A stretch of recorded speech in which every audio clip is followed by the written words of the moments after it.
The blood on her knuckles was still fresh when he kissed her. Right there, in front of the entire academy, under the cherry blossoms that had witnessed everything. The untouchable prince and the girl who wasn't supposed to exist in his world. But this kiss, this moment, it wasn't the beginning. It was the declaration of war. And to understand why Park Ji-hoon, heir to Korea's most dangerous family, would risk everything for a girl from Lagos, we need to go back. Back to the day Maya stepped off that plane and into a nightmare she never saw coming. Seoul Incheon International Airport at 3 a.m. feels like stepping onto an alien planet. Maya clutched her passport like a talisman, her braids still holding the humidity of Lagos, her suitcase held together with prayer and duct tape. 23 hours of flight time, 2 layovers, 1 impossible dream. Around her, Korea pulsed with a rhythm she'd only ever witnessed through screens. The language wrapped around her like silk she couldn't yet touch. Every sign, every sound, every face reminded her she was 7,000 kilometers from anything that made sense. But Maya hadn't survived Lagos by being afraid of the unknown. She'd survived by being fearless. The scholarship letter was still folded in her jacket pocket. Full ride to Seoul Academy of Arts, Seoul's most elite institution, where tuition cost more than her mother made in 5 years. They'd selected her portfolio out of thousands.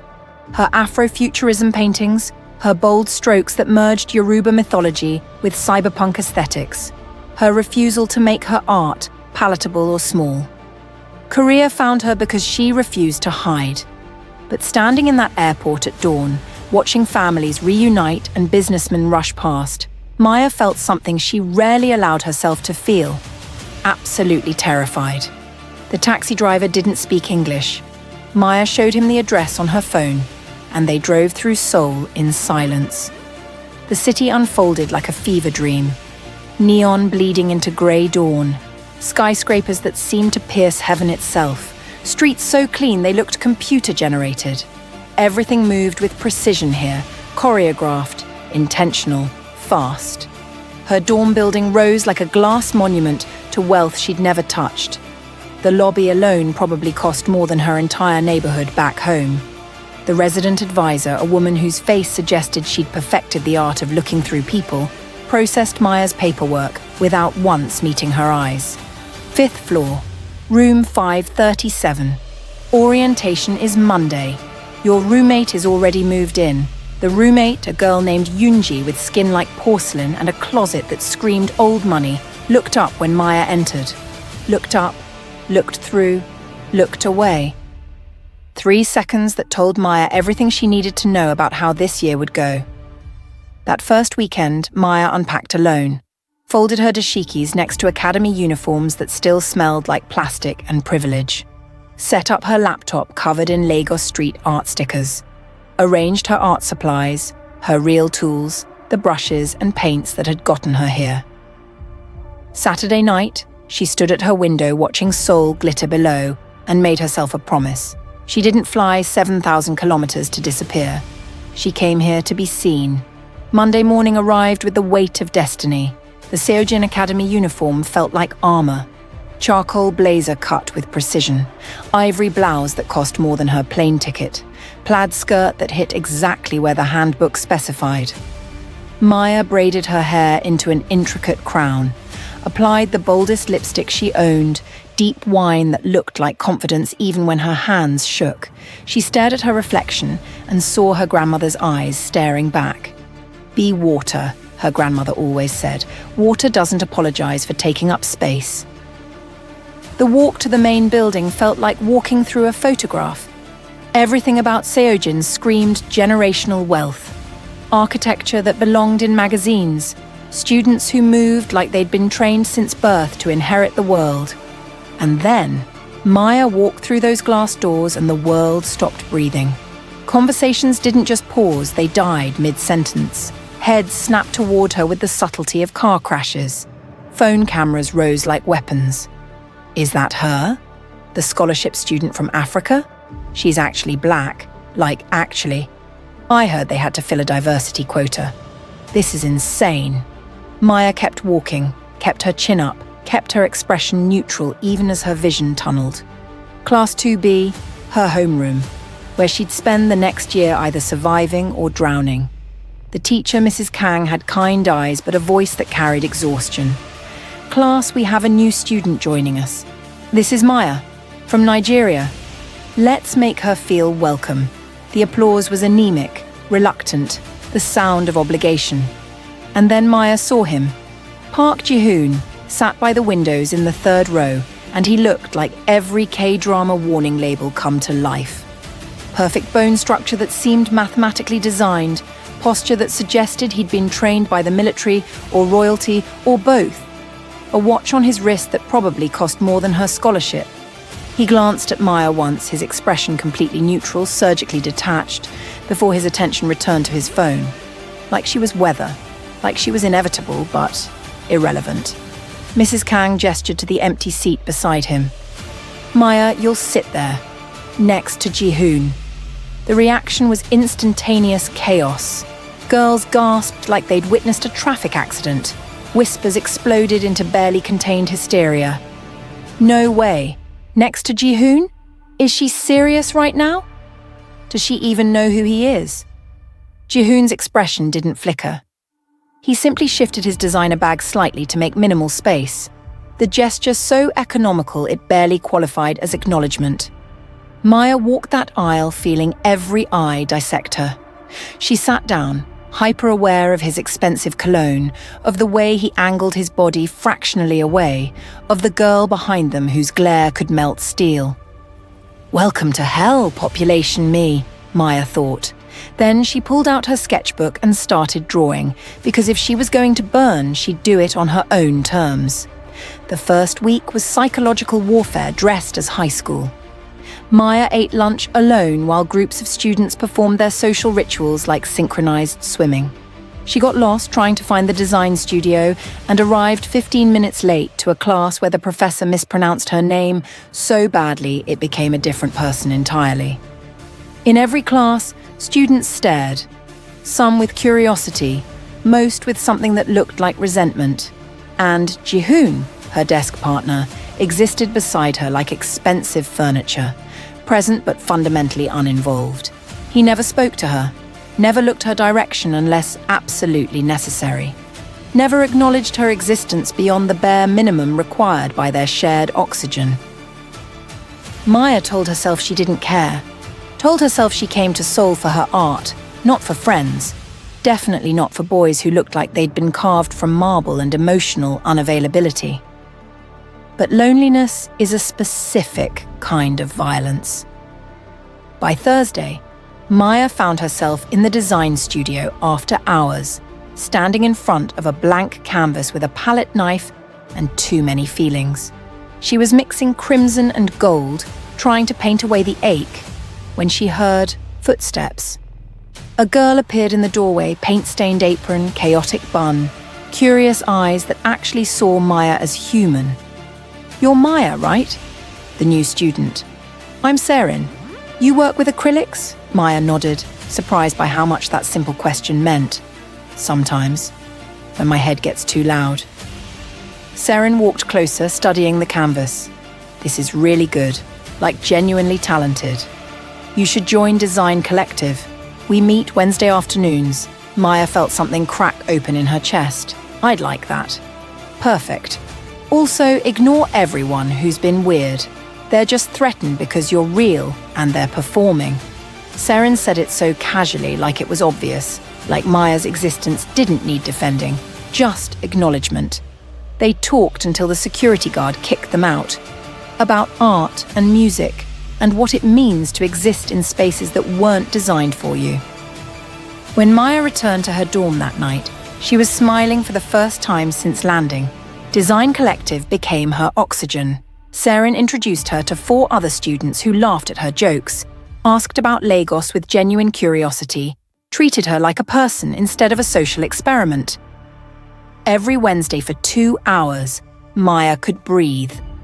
But Classroom 2B remained a war zone. The whispers evolved into a full ecosystem. She only got in because they needed diversity. I heard her family can't even afford the uniform. She probably thinks Jihoon will notice her. Like that would ever happen. Maya learned to build walls around those words. What she couldn't wall off was Jihoon himself. She started noticing things she wished she hadn't. How he'd arrive early and sit motionless for several minutes, like he was gathering courage to face the day.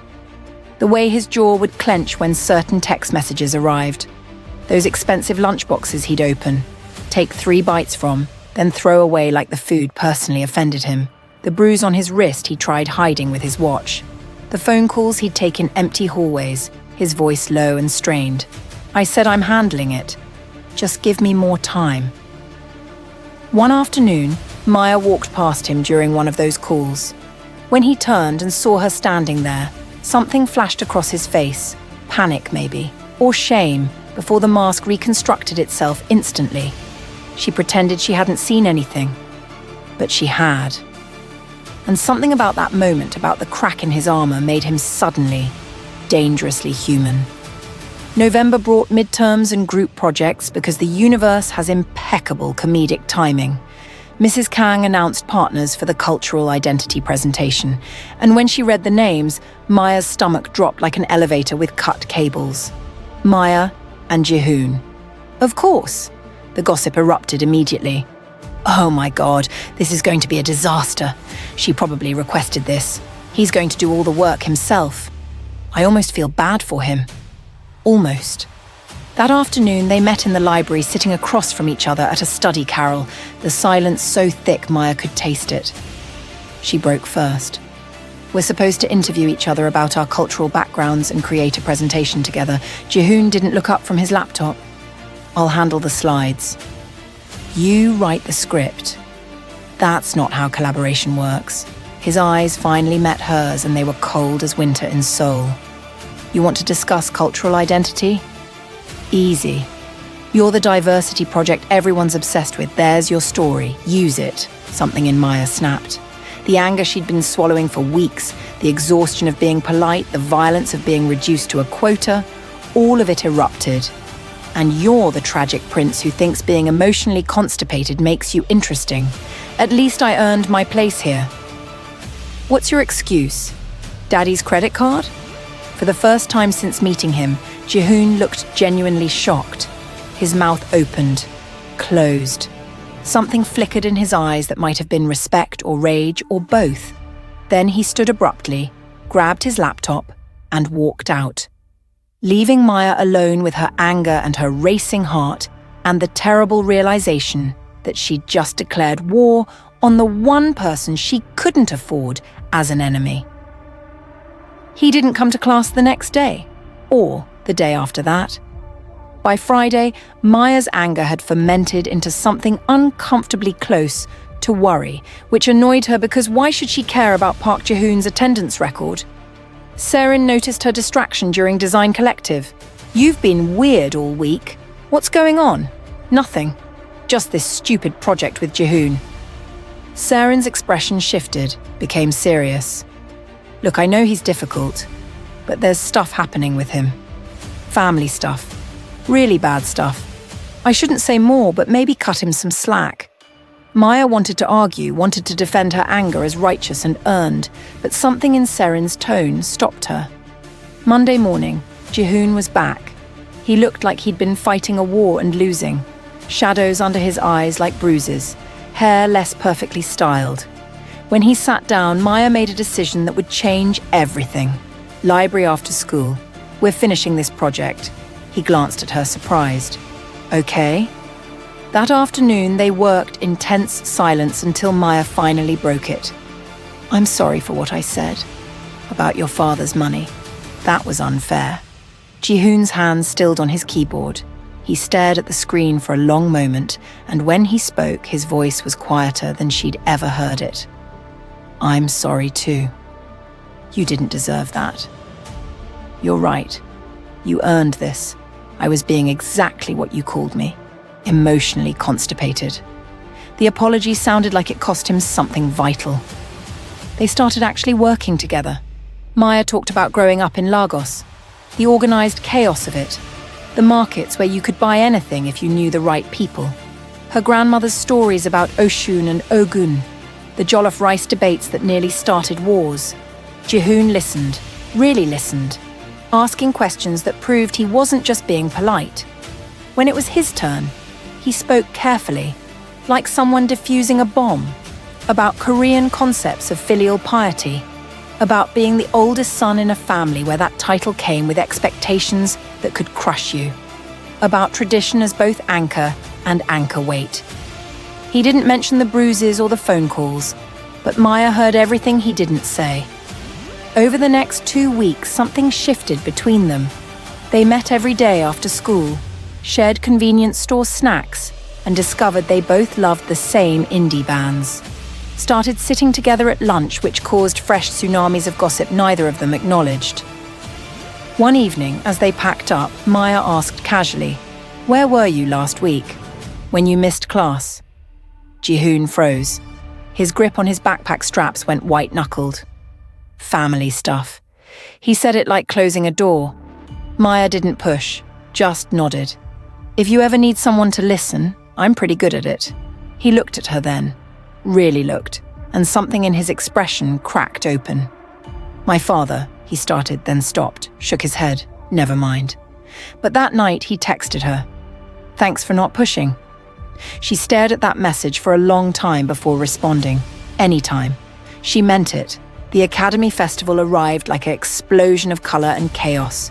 Food stalls and game booths and performances on the main stage. Maya's design collective set up an exhibition, and for the first time since arriving in Seoul, Maya felt something close to pride. People stopped to look at her work. Actually looked. Her Afrofuturism pieces, her Lagos cyberpunk landscapes, her bold refusal to make her blackness palatable. Seren squeezed her arm. "You're incredible. You know that?"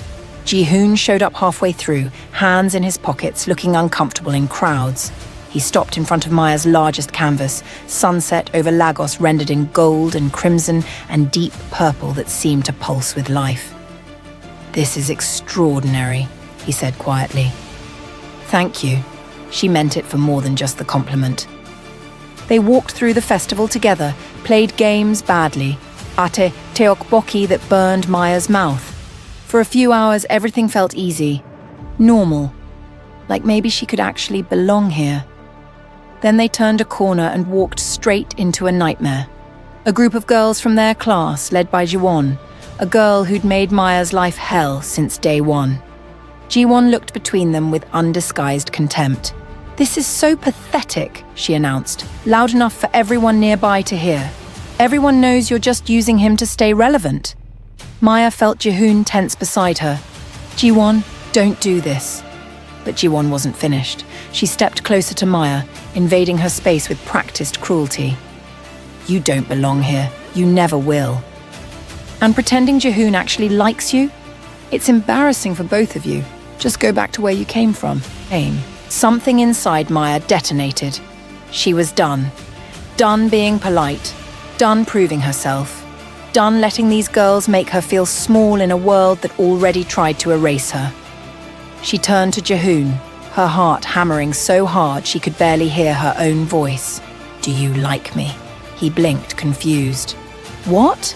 "Answer the question. Do you actually want to spend time with me?" His eyes widened. "Yes, obviously." "Then prove it." And Maya kissed him, right there in front of Jiwon and her friends, in front of half the school, under the paper lanterns and string lights. She kissed him like she meant it because she absolutely did. Like this was her answer to every whisper, every stare, every moment someone tried to make her invisible. For a second, Jihoon was frozen, shocked. Then his hands came up to her face, hesitant at first, then certain. He kissed her back like he'd been waiting for permission, like this was the only honest thing he'd done in months.